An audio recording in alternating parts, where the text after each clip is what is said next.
Today's story is called Daniel and the Scary Sleepover. Oh.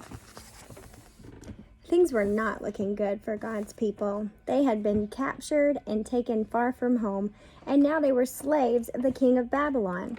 But God had not left his people. He was with them, and he was looking after them.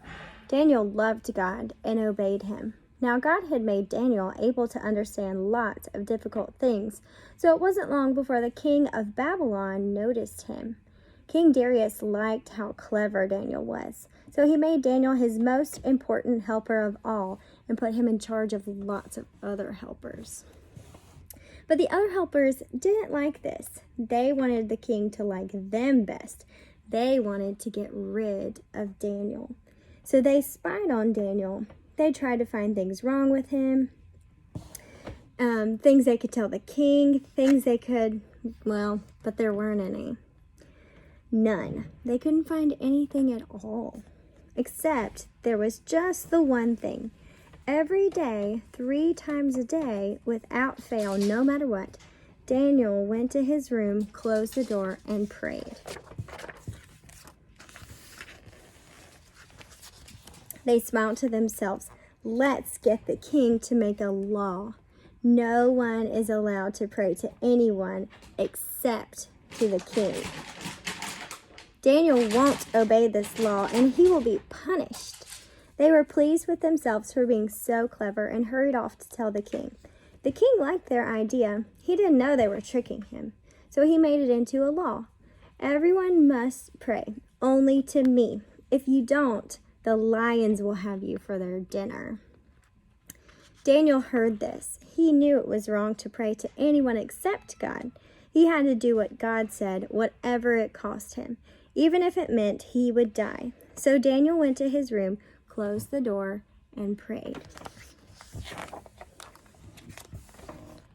That's just what the bad men knew Daniel would do. They skipped straight off to tell the king, "Oh, your most glittering highness, your law says, does it not, that everyone must pray to you alone, sire?" "Yes," said the king.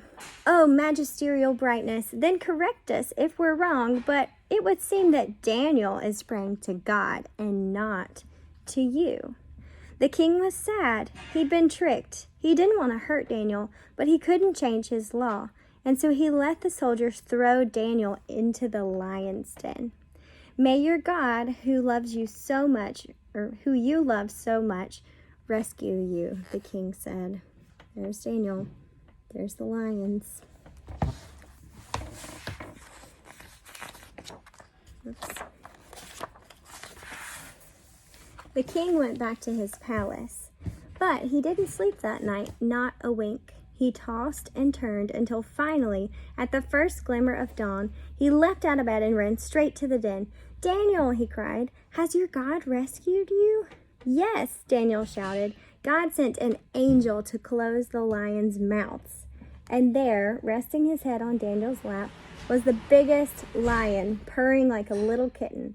The king brought Daniel out of the den. "Look," he said, "Daniel doesn't even have a scratch." The king made a new law. Daniel's God is the true God, the God who rescues. Pray to him instead.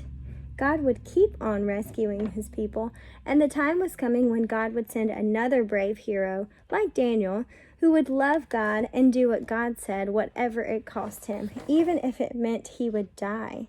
And together they would pull off the greatest rescue the world has ever known. And that's our story today.